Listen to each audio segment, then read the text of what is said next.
Is it time for Providence to start thinking seriously about rezoning? Absolutely. Look, we've been at this forever.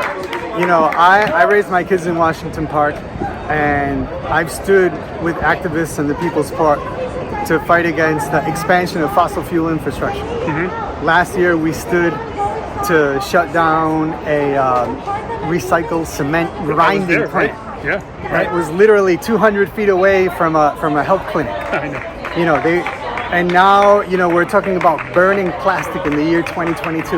Yeah. Like, it's illogical. And it just keeps coming back and coming back and coming back.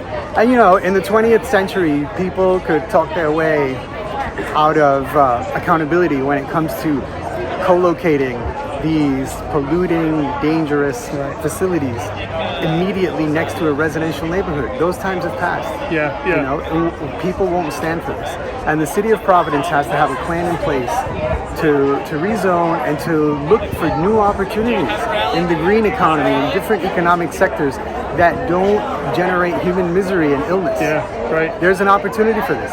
It's not an either-or choice. We have a buffet of options at our disposition, but I think the city needs to take a leadership role and not so much always having community groups addressing this around the periphery, whether it's at a zoning board or at a city planning board or in front of the legislature. I think there's a role for the mayor and the city council to define what we want the future of that zone to be. Of course, we want it to be a job creation zone.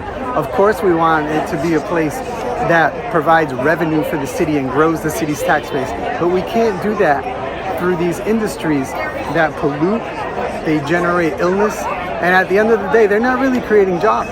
Right. They're very low. They're very low in terms of the number of jobs they create. It's minimal. Yeah. But what they are doing is they're creating pollution and misery, and that's unacceptable. Right. One of the things I noticed when you were discussing this bill inside the State House, and I went to most of the meetings, I didn't hear anybody from the city of Providence, or necessarily, the League of City and Towns may have been here, but I'm not sure. But no one was talking about the fact that this bill was taking away power from local municipalities to determine whether or not they even wanted this.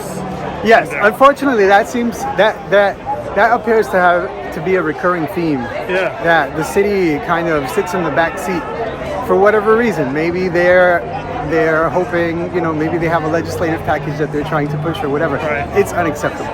Yeah. We need to take a leadership role. We're talking about people's lives. We're talking about a neighborhood, Washington Park, that has one of the highest childhood asthma rates in the state. Yeah, in New England. And we're literally talking about a neighborhood that abuts an industrial zone. Right. This isn't, you know, we're not talking about NIMBYism. We're talking about people's lives and people's health.